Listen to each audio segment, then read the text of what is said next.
everybody, welcome back. Live at Drew's house, Joppa Afternoon Drive. Hope everybody is doing all right out there, enjoying the spring and some of the warm weather we've had. It's weird. We roller coaster back and forth here in Newburyport. I know that. But hope you're all doing well out there. Our guest today, columnist of the Boston Globe, boston.com. You've seen him all around. He loves the Twitter, too. We're just talking about that out there. Oh, do I? Chad Finn joining us, first time on the show. How are you, man? I'm good. How are you? Good. Good to see you. How's the spring treating you so far? Well, today feels like the first day of spring, right? It's pretty nice out there. Yeah. It's sun makes all the difference. This is when you go see if you have any shorts left over from last year that Right. still fit. Exactly. But you've been busy. You had, well, actually, we can start non-sports for a second. You got to do the Ben Affleck, Matt Damon interview, which I know made you very popular in your household. I get all these pitches now from the movies and PR people with TV shows. I don't even know half of what they are, but you do one art story and they come out of the woodwork, I guess. But yeah, I did. I wrote about Air, their new movie, and I hear it's good. it is good. It's it's an '80s subject about the Air Jordans, and it feels like an '80s movie. Yeah, It's just kind of got this easygoing vibe. You don't take away any big message or anything like that. It's just a lot of fun to spend time with it for 2 hours. Yeah, what's that? You said Affleck calls you at your house, right? That's always kind of a weird moment. Very weird moment. Yeah. Because I had interviews set up with both Affleck and Damon, and Damon calls right on time, hits the number for how many minutes we have. 25 minutes, like 24:59. He's got to go. And then Affleck was supposed to call me at a certain time, didn't. I was like, all right, I'll just write about Damon. And about 4 hours later, I just get the direct call while he was waiting to go on Kimmel saying, I got a few minutes now, sorry. And so he was great. They're just so polished at this stuff. Yeah. It's really easy for him. It wasn't the West Coast excuse, no West Coast time out there with J-Lo? No J-Lo, no Duncan's run that he got hung up at or anything like that. No excuse at all. I kind of appreciate that, actually. Yeah, that's good. We have it was busy sports today. We got Red Sox in action. What do you make of the Red Sox season so far? It seems like on the nice nights, weekend nights, people are going to the games, but I don't know if they got to put a winning team out there, right? They do. I was thinking about writing about that for the weekend. We can't get any read on them. I mean, they're not good. They're probably not bad. They're really weird. Yeah. Like, they've had 3 or 4 strange wins already this season. The roster construction is, you can't draw logical lines with that about what they were actually trying to do and what they have. It just doesn't make any sense. So it's a strange season. It's really hard to figure where it's going. I think I told you that I was in there one night that first week, and I mean, it was a tough night. It was cold, but just I didn't feel the buzz in there. It was weird. Like, first time in my life, I think, that early in the season. Maybe not the first time, but it just felt like people were ready to say, we're not showing up unless this is a good product, and it's maybe not a good product right now. No, it could be a vaguely entertaining one. Yeah, are they likable? That's the thing. Like, I can't figure that out either. That's hard when you turn over so much of the roster, where you're reintroducing or introducing new players to the fans constantly, which is what Chaim Bloom has done. Yeah. Boston Red Sox fans in particular need their stars. There's history of that. Yaz was here for 1961 to 83. Jim Rice was here 74 to 89. Ted Williams was here 39 to 60. You have just these generations of players and that spent their whole career here. And now, Mookie Betts is a Dodger, Xander Bogaerts is a Padre, and fans aren't happy about that, and they shouldn't be. Yeah, I mean, I think the Xander one, I don't like either one of them. I kept saying, I don't really have like favorite players, but if you really think about it, they traded away my 2 favorite players at a certain time. And it's like Mookie, that's the one though, that like prime of his career. Like the Red Sox shouldn't. It's almost like Major League Baseball should step in and be like, the Boston Red Sox can't be giving away Come on now. Mookie. You know what I mean? It's like something very wrong about that. That one feels just egregious to me.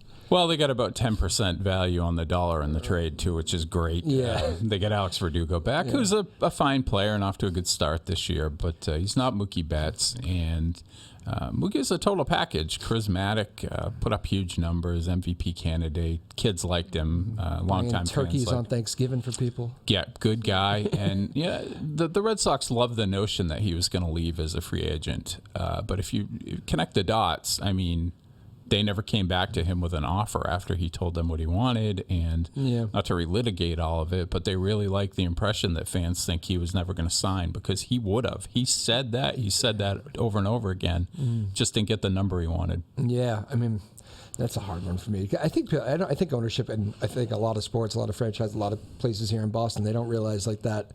You know, maybe even like with Xander, you think maybe that contract might not be worth it on the back end, but like these guys, when you trade these guys away, it's like they grew up here. It's like they played their early years here. It's like you do kind of, it takes, especially like for kids, that's terrible to watch those guys get traded away, you know? Especially given what like a jersey costs these days. You buy a jersey for your kid, and then the guy's on the West Coast 2 years later. Such a good point, yeah. Yeah. Xander, I mean, they just didn't have intention of keeping him, because their offer last spring training was 4 years and $90 million, which sounds great to us, but it's not the going rate for a player his magnitude. And he ended up essentially getting 3 times that when he hit free agency. Tells you all you need to know about how serious they were. And what are they doing in San Diego? They're buying everybody. I know. I don't think it's going to work for him either. I mean, they have a core of great players that they've signed most of them long term, but you need a lot of luck to win in the playoffs in baseball. Yeah, you do. It's an interesting topic. Anyway, we'll see where the Red Sox go this year. I don't think they're good. I just been watching. Me either, man. But it's disappointing. I don't know. I feel like in this city, it's just, I don't know. 81-81. That might be their best case scenario, but it feels kind of the fitting scenario. Just mediocre. I didn't think I would ever feel this way about that ownership group. You bring 3 World Series here, like, you know, four. Sorry, 4. 18. Good Lord, yeah. I know. How do you forget that? But when I'm young and I can remember Boone hitting the home run. Like, I paid my dues, as my uncle says. I remember him going, "See, now you get it," when that happened. But it's like, my younger cousins, all they know is winning baseball. Like, I never thought it would get to a point where like maybe this ownership wouldn't be good with the fans, but like they've kind of pushed it even with the titles, you know. I just think when you move those kind of players, you don't get a lot of leeway. I mean, I hear so many people say they should sell if they're not going to put out a championship caliber team. Well, they've won 4 championships, and my first year as a fan was 1978. Yeah, and that was Bucky Dent. You had Aaron Boone. I had Bucky Dent. Boone was worse because at that point in time for me, I thought, if this team can't win, they're never going to win. Right. And of course, it really ended up being the prologue to the story going into next year when they actually did it. Yeah. But people seem to have forgotten, or maybe it's just because this younger generation has grown up and is older and is the people in their 20s now, but they seem to have forgotten how miserable it was for 86 years, and that this ownership did do some pretty remarkable stuff in keeping this championship caliber for 20 years. Have you ever covered one of those winter things there where Henry got booed? He was shocked by that, I know. I've gone to those, and I mean, those are the diehards. That should be the wake-up call for them. It really, I don't know if it is. Maybe. We'll see. If this team is bad and Chaim Bloom keeps his job, then we know it wasn't the wake-up call. Yeah. But those are the diehards where people go to that and they just want to clap. They want to look forward to next year and have something good to think about in the middle of the winter and maybe buy some 4-packs of tickets. And for them to boo, that tells you that everybody was angry. Everybody. No doubt. That tells you how big of a baseball city this is, right there. You get the Bruins and Celtics playing in the playoffs right now, and I open with the lame Red Sox.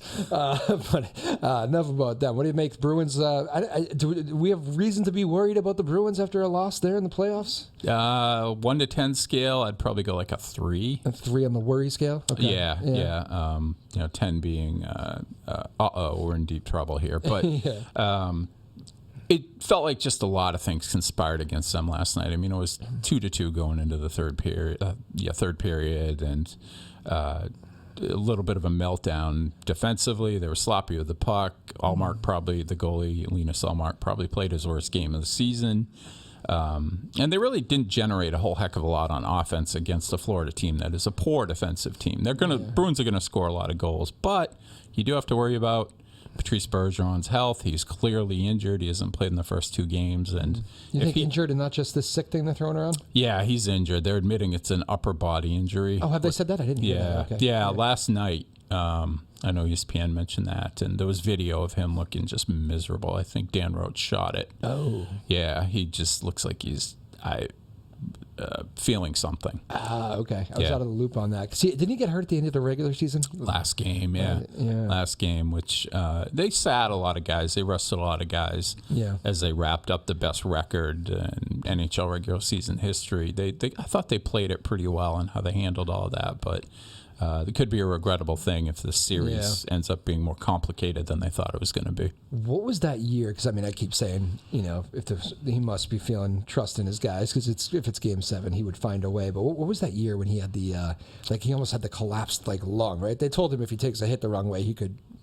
die on the ice, I think is what they told him at the hospital. I think that was 2013 when they went 6 games in the Cup final against Chicago. That would make sense. Yeah, because I remember it was the disappointing year, but I mean, that story with him was just, what other sport? Oh, I could die. Yeah, but it's Game 6. It's a tradition after the last game of the season where they all admit what's really wrong with them. It's kind of, I was playing with a punctured lung, and you get used to them saying, well, I had a mangled ankle or my shoulder is separated, but when you start hearing punctured lung, you're like, you sure you should have been out there? Was this really worth it? We protected him from himself, maybe? I don't know.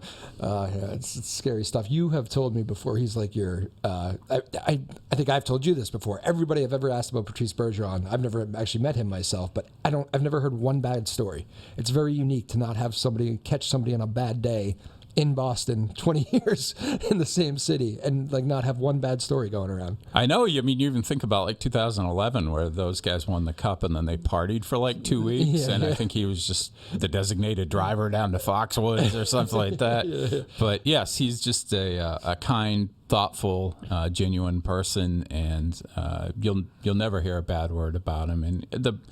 And we talked about this, but the really cool thing about him is he's really part of the fabric of the community. You see guys, the Bruins guys are out and about, all kinds of charity stuff. You'll see him in the North End at dinner, and it's a little bit different with them than it is with any of the other teams. They just feel like part of everything. Yeah, even the Celtics, is a difference there between? It is. I mean, we didn't know where Kevin Garnett lived when he was here. Is that right? Yeah, he would bus his teammates out to wherever I think it was in Easton, maybe. I'm not sure. That might be too far, but wherever his mansion was. But he would have them dropped off at a different location, picked up, and taken out there. Nobody ever knew where his house was. It's just, I couldn't tell you. Jaylen Brown talks about the traffic all the time, but we don't really know where he lives or anything like that. It's just a little bit more mystery with them. It's interesting. I remember talking to Ray Bork one night, and he was saying it's funny how he noticed it changed. At one point when he was playing, everybody kind of lived in the city, but then everybody went north of Boston. It was a lot of Beverly and Danvers, and which is he ended up in this area, but. It's interesting to see how I guess players just kind of follow players, and maybe you move out of a city and then a player will buy, the next player comes in and maybe buys a place. I don't know. Is that how that works? I don't even know. I think so. I mean, I know the Patriots always end up renting to each other, in Quincy, and the famous story was Tom Brady got his first apartment from Ty Law. It was where Ty Law lived. And is that true? Rented it to Brady, and then Brady bought it because he thought it was the fanciest thing in the world.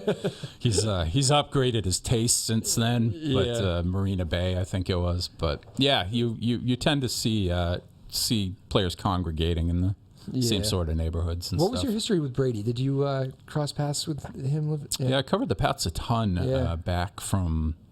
Because you've done it all. I just can't. You can't keep the years straight. Yeah, I know, especially at my age. From 2008, somewhere around there, probably through 2015. I pretty much covered at least every home game as a columnist, or either helping us out on the website just with churning out content. So I saw him a lot, and I respected him and liked him. He knew everybody's name, not us, who cares about the reporters, but he knew the guys in the locker room, guys in the clubhouse, and treated people well. And I was kind of keeping an eye out for that. And of course, as the Deflategate stuff happened, we found out he really knew people's names. He's texting with the guy deflating the footballs and stuff like that, but allegedly deflating the footballs. What I think back to that, so that's pre-pandemic. I think if you're middle school or young high schooler maybe right now, you don't even realize how big that story was. Yeah. It's kind of insane to think about how, like, I look back on it and I'm like, but that really was. We were talking about deflated football. It's interesting. Forever. I know. I had nothing else to talk about. I was driving home from the Globe offices one day when the verdict, I think, from the league came down that Brady had appealed and he had lost, and so he was going to actually be suspended for 4 games the next year. And my boss called me immediately and said, "You have to do a U-turn because we need this and that and this and that on that." And it's just, you couldn't churn out enough on it, even though you have to figure Patriots fans were sick to death about hearing about it, but they read everything. Yeah. I remember, do you remember that the initial ruling that came down? It was like just worded very legally, and it was a little bit hard to, wait a second, okay, wait, so is this good or bad for Tom? Just to explain it simply. And when I tell you, like, I remember being in the WBZ newsroom at the time, and it was like, the only thing I can compare it to was like looking through like the marathon bombing documents or the Whitey Bulger documents. Everybody like, racing through it. You know, we're going to hang on, get it on, but wait, make sure we're right. We don't want to get this one wrong, I don't know. It's crazy. Yep, exact same with us. Everybody reading it at the same time and trying to make sure they were coming to the accurate conclusion. Yeah, man. What's the other one? Spygate, of course, is that's a earlier different thing. There was a lot going on there. What do you remember about Spygate? It turned out really to be nothing. If you believe the NFL, I mean, they destroyed all these tapes. It was Patriots taping signals from the sideline, which the NFL had sent out a walkthrough, right? That never happened, and that's where the myth is. That they taped the Rams, and they didn't, but that got out, and it became Patriots cheated in that Super Bowl, and there was never any evidence of that. But they taped in Game 2 of the 2001 season. They taped the Jets signals, and the league had sent a memo around saying you can't do that. And ex-Patriots assistant coach turned them in, and it just blew up into this enormous thing. Yeah. Is that just, that obviously I don't think anything happens with the Patriots, so it doesn't come from Belichick in the top, right? I mean, would that be a fair Every statement? single thing. Yeah. He knows what's going on. But, that had been a common thing in the league until the league cracked down on it. Like every team doing it? Yeah, I think the Patriots just figured, well, everybody's probably still going to do it. We're still going to do it. And it backfired for sure. Yeah. Huh. What do you make of him? I know not the easiest guy to throw questions at sometimes, but Bill Belichick? Yeah, I mean, he's generally what you see, but he really is aware of what's said and written. Yeah. He pretends he's not, and you see his demeanor in press conferences. You'd think he couldn't care less about the media, but he gets a packet of headlines every day that you'll see, like on the NFL film stuff. Sometimes they'll show him walking on the treadmill and reading stuff. Sometimes that's what he's reading. He's aware of it, and one thing he's really aware of is who is there in person. And he respects the guys who come to those early morning press conferences every single time, day after day after day, and are grinding. Yep. And those people he'll give the benefit of the doubt to. If you have a specific question, you can take him off to the side, and he'll answer it the best he can. It's a football thing, not a what do you think of Tom and Giselle splitting up kind of thing. But he's better than I think the perception. Yeah, I always think like he's hanging out with John Bon Jovi at training camp. Like there must be. He must have some other side to him that's a little bit more freer, right? Yeah, he's mumbled Jersey rocker or something like that when he was asked about it. I wonder if he likes Springsteen. I know he was at one of those Gillette shows. Was he? I was at one, but that could just be a friend of Kraft. I don't know. Yeah. I think it was that year. It was actually Bruce closed that tour at Gillette. It was the last one with the E Street Band before Bruce went to Broadway, and then the pandemic hit, and next thing you know, it's 8 years, and he hasn't been around. That's why that Boston show is impossible to get tickets to here a couple months ago. Seemed like there are a lot of media people there. Like half of the sports writers in town had spent 6 months of pay to go. Yeah, I know. It is. So I'm a big Bruce guy. I don't know if that has come up with us before, but he. I did the Broadway thing because I thought that was like a unique thing. You saw it in person? Yeah. We went there and kind of built a trip around it. And, I'm in my head. I'm like, if I can pay $300 for Lion King tomorrow night, I can pay $400 to see my favorite, musician. But the whole dynamic pricing thing they're doing now, I don't know how people. I just can't justify it. Right. Like, I can't, $500 to see the E Street Band, who I've seen, dozens of times. Like, we have a lot of musicians in here. I can't justify, like, the talent that comes in here and is grinding, at the bars and all that stuff. Like, it's hard for me to do that. And he's got that image, too. Yeah. And he's kind of rationalized it a little bit. Yeah. It wasn't a good answer. It wasn't. That's the thing. He just needed to say something. Yeah. I think it was bad PR work and they actually doubled down. His manager came out and essentially said, we're in the market. We've been giving them breaks for many years, and now it's our time. I was like, what? Cashing in, baby. Come on, man. You can't say that, my friend. Not with that catalog, anyway. But Taylor Swift ran into the same thing, You got family Taylor Swift fans? Yeah, my daughter, 19. She saw her at Gillette a few years ago. Oh, yeah. Her seats were above where the planes fly, but she loved it.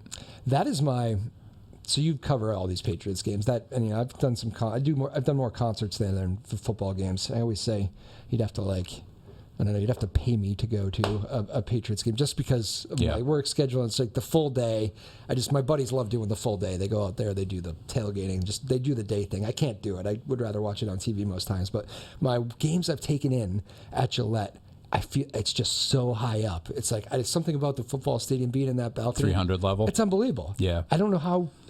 I don't even like heights, and I like it. I'm not scared of heights, but like that usually wouldn't bother me. That bothered me. They're straight down too. Yeah. It's not like you're. It doesn't feel like you're climbing steps. It feels like you're climbing a ladder. Did not enjoy that experience. Not to hate on the building. I know people love it, but I wouldn't go unless I was going like a group of friends, tailgating, making a day of it, having a couple beverages, and it was September or October, not December. You remember when Favre came back with, who would it have been? It was a 4 o'clock Fox game, the late game. Somebody got hurt. It was a cold night. Game went way long. Like somebody got hurt in the fourth quarter. I remember. Was he with the Jets? Maybe. Jets or Vikings. Jets or Vikings. Yeah. And I think it was Vikings actually. And I remember I was working in Boston at 2 a.m. In Brighton next morning. By the time we got out of that 4 o'clock start, 4:20 start, whatever. By the time we got out of there, got out of the parking lot, got through traffic. By the time I pulled into Brighton, I looked at the clock and said, "I got to get ready for work." Oh my God! Unbelievable. I was like, I can't do this. I can't do this again. But I think it's gotten a little bit better. But I don't know. That's a tough location, that place, with the one way in, one way out, pretty much. Yeah, those night games are brutal. Especially, as a reporter, you're writing afterwards and you leave. And I live in Maine, so I would get home like 4 a.m. after those. Would you write? You would just write from the press box? Yeah. Yeah. At least you let it clear out, get your work done there. That's right. Does everybody do that? It depends what your deadlines are. Yeah. Sometimes as a columnist, I'm not due to write that night, but follow up the next day, advance things, that sort of thing, and gives you a little bit more time. But it makes me a procrastinator. Yeah. If I have a window where I don't have to write, I never do, which just stinks. Yeah. I wish I was more disciplined than that. But yeah, when you cover a live event, like especially if you're covering the Celtics or Bruins right now, you're writing afterwards and getting it out there. Yep. Newspaper life has obviously changed so much. What is it? What is life you working from home, I take it, right, since the pandemic? For the most part, yeah. Yep. But is it, I know so much of it is digital. You write these things and throw it right out online, or are you waiting for the hard copy in the morning? What's the protocol on that? I still like getting print. Yeah, I do. I grew up reading the Globe. My dad used to bring home a couple of newspapers a day, and he'd bring home the Globe Herald. So I got kind of the daydream of working for the Globe Sports section as a kid. And my first jobs out of college were not as a writer, but as a layout person and a designer. So I was writing the headlines and picking the photo and that sort of thing in my first job in the Globe. So I still like seeing it all laid out. Like you mentioned that Affleck Damon story. Yeah. We had a graphic designer who did this incredible thing with the Air Jordan sneaker for the art for it. And I was like, this is awesome. I'm keeping this one. Yeah. But we're really designed nowadays for the online audience more than print, other than Sundays. Yeah. Well, I think my dad needs his paper every morning, I know, so there's always going to be that. My dad too. I always hear about it when he can't find it. That's always going to be a segment there. And there was always too, I remember just growing up in the newsroom, the print section always had a little bit more than stuff you could find online. I would remember there always being some finds in there just from news perspectives. Oh, I did not see that. What's lost by people reading everything online, even if they go directly to the Globe site or the Herald site or New York Times, whatever it is. When you read the newspaper, you read things you wouldn't have read.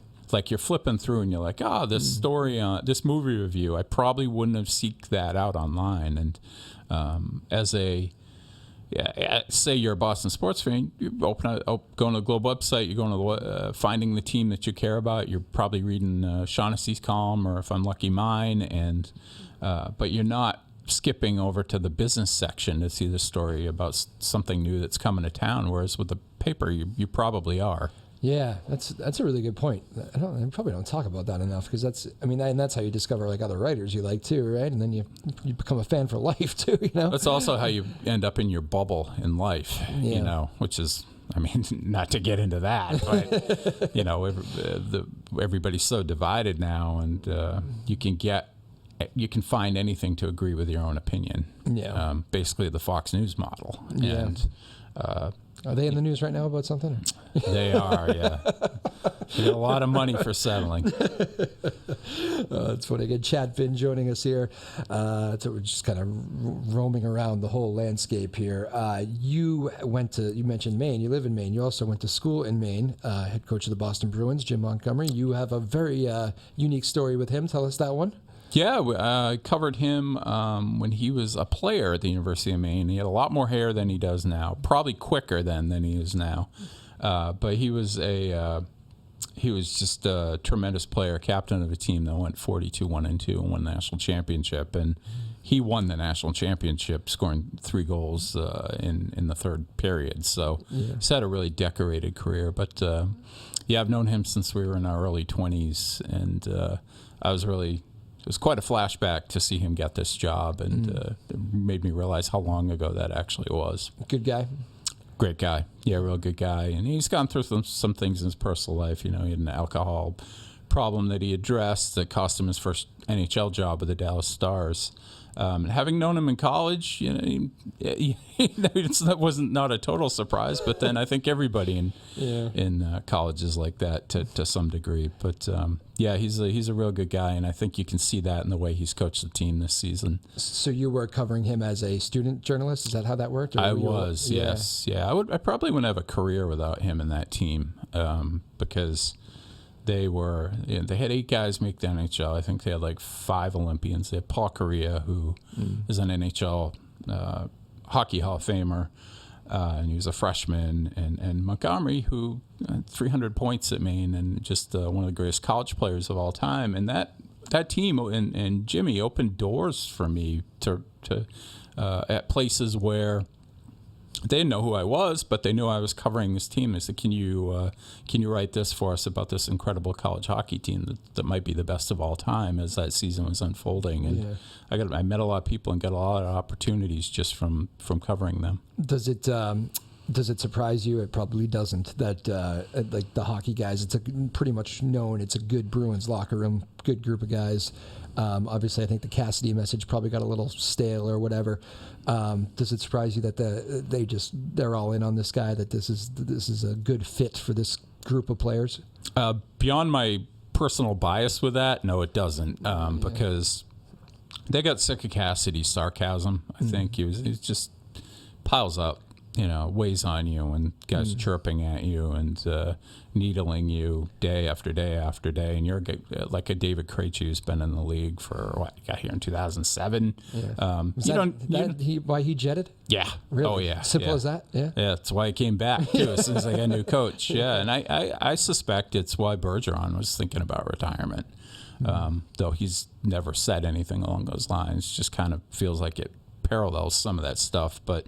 Montgomery came in. He's a very funny guy, great sense of humor, good needler, but not in a mean-spirited, relentless way. And he had the wisdom right away to just say, I've got a great locker room here. I've got Bergeron, who's your ideal captain. I can entrust them to do the right thing. And Cassidy didn't really do that at the end. Yeah, that's interesting. I remember there's a scene from this earlier this season. I forget who told the story, but I guess it went something along the lines of Jim was kind of getting a little heated, didn't like how they were looking, whatever first period, and just you could feel the coach's energy or nervous energy, and Patrice just kind of turned around to him and goes, We're good. Yeah, that's a true story. Yeah, we got this, and settled down the coach. Whereas some coaches would be like, shut up. I'm running this team. I'm in charge here, and I don't like what I'm seeing. Let me coach the team. Yeah, and a lot of them, not all of them by any means, have a hard time getting their ego out of the way with stuff like that. Yeah, some reason too, hockey guys. I mean, I don't know if you feel this way. I've heard a million sports writers say hockey guys are the best just to deal with, and it feels like it's a good comeback story. I think even like the locker room must be like, this is good stuff here. We're proud of this. Yeah, it's. I don't really know what it is. I mean, is it that a lot of them just kind of grew up in normal circumstances, where a lot of Canadians, probably we were prodigies in some way, but kind of regular upbringings. Nothing bizarre about it. It seems like you got to earn it in that sport too. Like there's always like veterans out there that will kind of put you in your place, and there's punching allowed and things like that. Yeah, exactly. I heard a Sean Thornton. Have you seen this 4-minute Sean Thornton thing that I just saw it the other night? It was going on my Twitter, and it's like just him mic'd up in his best one-liners, and he's just. Which fist would you like me to knock you out with? No, I didn't see that one. It's just the one. I mean, I laughed for just 2.5 straight minutes. I think it was 2.5 to 4 minutes. It was just Sean Thornton just mic'd up around the ice, and he's hilarious. And it's like those are the kind of guys I think he was well respected, right? I mean, the best. Yeah, absolutely. I know he's a great Boston City guy, but as far as the game goes too. So I do get worried 1-1 series now. It's like it's tough. Lightning went through this, right? Win all those games. Point record and just last year. Yeah, that was last year, right? Yeah, they had the best, the President's Trophy. So it's a weird sport because usually the best team, 7-game series, that helps it out. It's not March Madness, but it's hot goaltender or whatever. Yeah, I think you can compare it to the NBA where really it's superstar driven. Mm-hmm. You're not winning the NBA title if you don't have one of the 6-7 best players in the league, and if you have 6 or 7 on that list, you better have another guy who's really, really good too. Yeah. Whereas with the NHL, I mean, 4 lines, 3 defensive pairings. Maybe you have a great goalie, but sometimes you have 2, like the Bruins do right now. Yeah. And it's just a grind. I mean, I think it's the NHL playoffs, Stanley Cup playoffs are the greatest playoffs we have in sports because anything can happen and because they really have to earn it. It's just so physical and so long, and when they hoist that trophy at the end, they deserve it. Yeah, we are spoiled here. We've had good teams, and I know I'm 36. That's like the prime for seeing championships, and that's like I am incredibly spoiled. I get some. If you're 30. I don't think you experienced any losing seasons there for a while. If you're your late 20s, 30 years old, I mean, you kind of missed the Aaron Boone thing.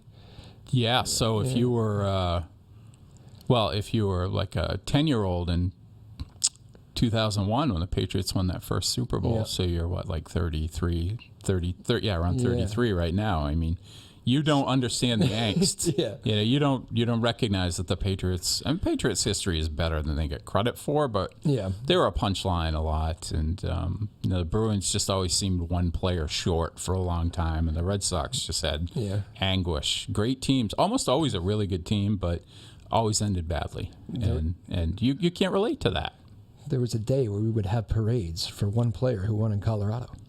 Yes. Well, what I realized putting together the Globe Red Sox history book that I put together. Is that the one you brought in? I have it under my arm for the last 3 months. Show it to the camera there. It's like, there we go. Yes. There it is. It's What permanently a photo. attached. Koji Uehara, 10-year anniversary. Unbelievable that year. Yes. Unbelievable. Yeah. We put him on the cover because best photo, a guy everybody liked, really high approval rating, and because the publishers felt like David Ortiz had been on the cover of way too many books, which I think is reasonable. He's got 2 of his own, so it's really nice to have something else out there. And they won the World Series at home that year for the first time in forever. Got those nice crisp white uniforms on. Yeah, that felt like a big moment doing it at home for whatever reason. It just felt different than before. When you talk about all that stuff, though, like the Patriots have been dominant for that person who's 30 now. You don't know Patriots when they're really bad. This is the first time, actually, we're probably right now when we're like not curious about if they're going to be a playoff team. But I've always said, I've always felt, I guess, and I think a lot of people who cover sports in this city agree with me, always going to be a baseball town, no matter what, whether people are complaining or what. It's just people.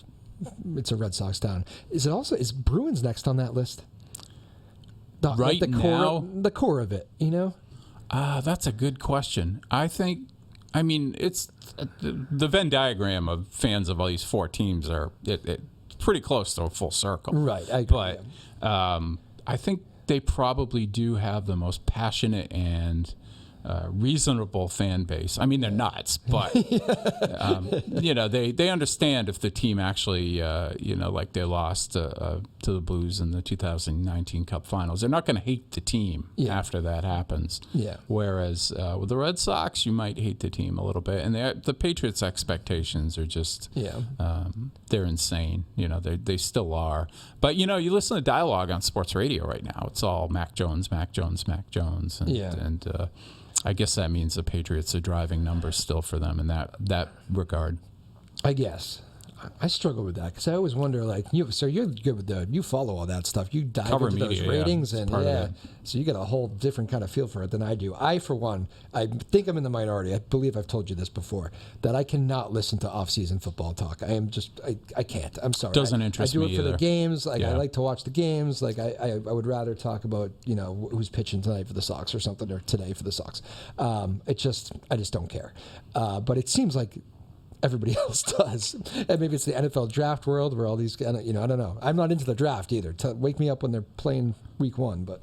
Yeah, well, just go back and look at the draft from 6 years ago and how much, or 7 years ago, and how much interest there was in it, and then how many of these guys just never did anything. Yeah. I mean, sometimes you're getting your Pat Mahomes or your Josh Allen or Tom Brady in the 6th round, but, once that ever happens in a lifetime. But, the NFL has just been brilliant about how it has turned it into a year-round product. They even managed to monetize and draw television ratings for essentially workouts when they have the combine and they show guys running sprints. All their talking heads are talking about this guy, and they really give you something as a fan to kind of dream on. Oh, this guy's fast; he can come help the team. But to me, I'd actually rather be watching the teams that are in season, whatever the sport is, and I'm with you. I don't really get the interest in the year-round stuff. I think you're pretty public. You think it's strange to have a city. It's unique to have 2 big sports stations in town. I know one is doing, I think, a lot better than the other one right now. Is that accurate? I tend not to get inside baseball. That's an understatement. yeah. It's very lopsided. Yeah, but I know. I remember working at CBS when the WBZ-FM, the sports hub, became a thing, and those, Felger, I think, ran away with it. He always, you know him pretty well, right, Michael Felger? Yeah. I remember, I think I told you this story, that the people at the restaurant down the street from them always said he was the nicest guy. I had so much respect for him after that. I go, I think the whole thing's a shtick, the whole jerk thing. I'd say 90% of it probably is. Yeah. I did a Globe magazine feature on him, like 6-7 years ago now, and it was just the point of it was this guy is dominating Boston sports radio, and you don't really know anything about him other than the character he seems to portray on the radio. And he was actually from Milwaukee. He's like a dorky Milwaukee Bucks Brewers fan, but a genuine, real, lifelong sports fan. So I just wrote about his background and Patriots football background too, right? He covered the Patriots, he covered the Bruins, and he really fortunate in his career because he covered the Bruins. He called the ownership, I think, a thief, and part of his punishment was they took him off the Bruins and put him on the Patriots. The Jacobs took him off? The Herald, who Herald was took him writing off. for Okay. yeah, because I think he got sued. I'd have to go back and look, but I think they got sued, and he got taken off the Bruins and put on the Patriots right when everything went through the roof with them. Yeah, Interesting. yeah. You ever been sued? Not yet. So, knock on wood somewhere, Yeah. will you? Yes. I mean, it's that's the responsible part of all this stuff, right? It's gonna be a hard job, but I know you guys take a lot of pride in it. What's the was there like a mentor for you that like to this day you're like, that guy really helped me along, or woman? Oh boy, I've had so many. I was really lucky. Well, specifically to the Globe, which is a long journey to get there. I've been at the Globe 20 years. I still feel like the new guy. I got there in 2003, and a lot of people don't leave, so you kind of you're used to being around people who are older than you and that you grew up reading. But the person for me is probably Bob Ryan. Just I love how he wrote. I love his passion for covering and writing about sports. There's a lot of cynicism in sports journalism. A lot of it's justified, but his approach was, yes, I actually do like seeing the teams do well because it's good for everybody. We're selling papers. Yeah. Players are happy and they're talking to you. The whole city's in a great mood, and that's how I approach it too. And he was somebody who kind of stuck up for me and advocated for me when I was first starting out on the writing side there. So I was really lucky to work with him. And he was so respected. He was able to make that breakthrough to TV a little bit when but he did like the sports reporters all those years, which was I don't know. I'm not sure. Was he a regular on that, or was he? Oh yeah, he was on every Sunday. Yeah, I remember that. I mean, I made that part of my routine as a high school kid. I just loved those segments. Yeah. I think a lot of people did. So why did they get rid of that show? That feels like one that could make it. I don't know, because it did pretty well and had its niche for sure for a long time, and ratings were fine, but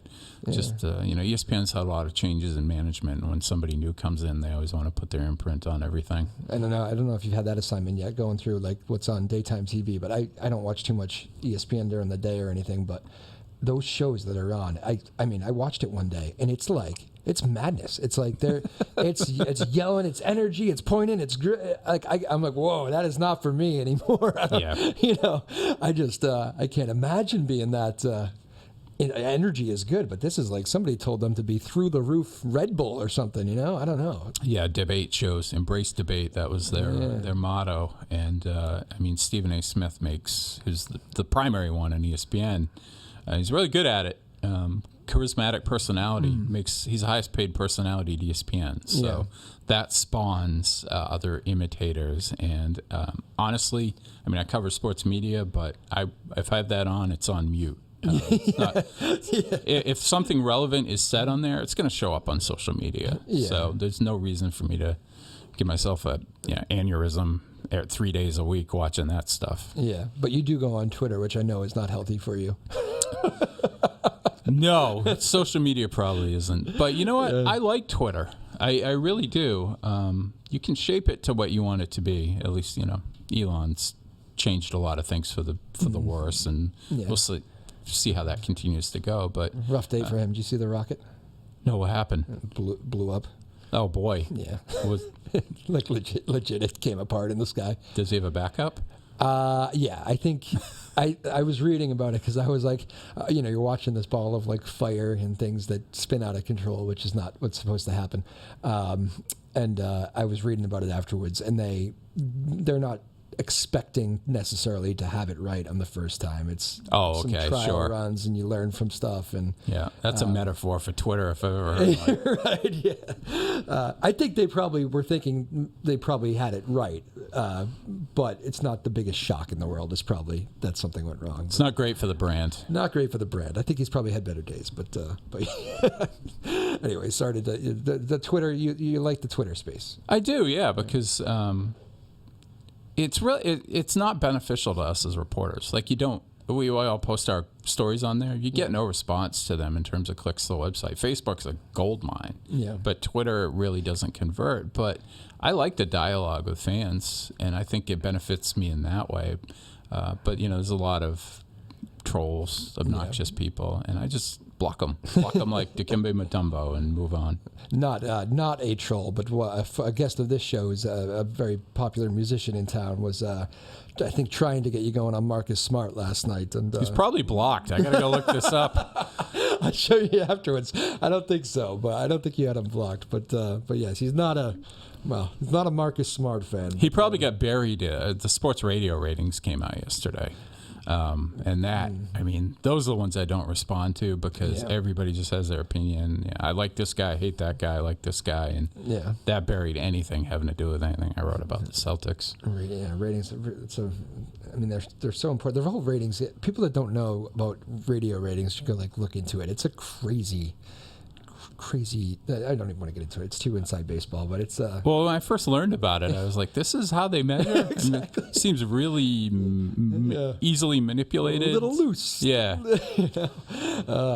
Rapid fire with Chad Finn. First time on the show, so we're going to get him through this. Favorite musician? Favorite musician? Wow, right now, I don't know. I don't know. I mean, I grew up loving Jimmy Buffett. I liked Guns N' Roses for a long time, but... probably over Lifetime Buffett. Jimmy Buffett. All right. Yeah. Favorite movie? Favorite movie? Almost Famous. Good one. It's very, very relatable for a writer. Favorite person to cover whole career in the city? Favorite person to cover? Well, Eckersley, from the media standpoint, Dennis Eckersley. I didn't cover him as a player, but I did cover in the media beat, and he's the most authentic person who's also distinctive that I've ever met. I'm missing him this year. Miss him. I got to check in with him. Yeah, see how things are going. I know he's going to be back at the ballpark, doing the wave from the booth kind of thing. Yeah. But yeah, I loved Remy too, but Eck was just I don't know. He made bad games, and there have been a lot of those recently. He made bad games enjoyable for me. You very rarely run into a Hall of Fame player who spent 24 years in the major leagues who loved baseball as much as he does. It was a job. He would leave Fenway and go home and watch a West Coast game. Yeah. To be prepared, but also because he really just liked baseball. Whereas a lot of these guys just happen to be really good at it. They could take it or leave it as a fan. And I feel like I've actually said this, and I think Dave O'Brien's a professional, solid guy, and I'm sure he's great personally. He seems like a good guy as well. But Eck, with that kind of buttoned up persona of O'Brien, God, he needed that O'Brien. I don't know. It's like. I was always big. I think Sean McDonough is one of my favorite play-by-play guys for all sports. I just think if it's a big game, I want him calling it. He's great at everything in my opinion. Yep. And I remember those are my early days with him and Remy, and I just thought that's real chemistry. That's two guys just talking during a baseball game, and I loved that. He invented Remy because he was going to start needling people him, calling think it's Orsillo. At least people my age, I think it's Orsillo. I'm like, no, man, go back on that. Yeah. And he was needling him because Remy's personality was different off the air than it was on, or he's kind of gregarious, I guess. A little standoffish too. Yeah. I loved the guy. He was just a Massachusetts guy. Yeah. But heart of gold, but could be super cynical. I like that. He had. What was it like covering him through those hard years? I mean, his son, obviously, and the tragedy there. It almost must have been hard days. Yeah, I mean, a colleague of mine did an extremely thorough story on his son, and it didn't reflect well on the Remys. And I thought, this is a great piece of journalism. Jerry's never going to talk to the Globe again. Yeah. And he did. And I always had a great relationship with him. He understood that the paper had to do its job, that I had to do my job. And I miss the guy. I mean, I would get little texts from him, like when something would go wrong on NESN, he would text, "Can you believe this bleeping place?" Or something like that. Don't they have 8 people working there at NESN? It's not a big production. I mean, I don't know. Kidding a little bit, but I mean, infomercials. Is that what they call shoestring? I don't know. I actually don't know about the behind the scenes people, but the way they're handling the Red Sox broadcast now, and they have the NESN 360 app where you watch Red Sox and Bruins, and I mean, you can't use DVR on it. It's a mess. Hard to get it to open sometimes. The pitch clock, I think they got to figure this out, because I honestly think the games. I'm all for it. They had to do something speeding up the games. I actually didn't really feel that way, but I get why if you're not a baseball person, we have to change with the times a little bit.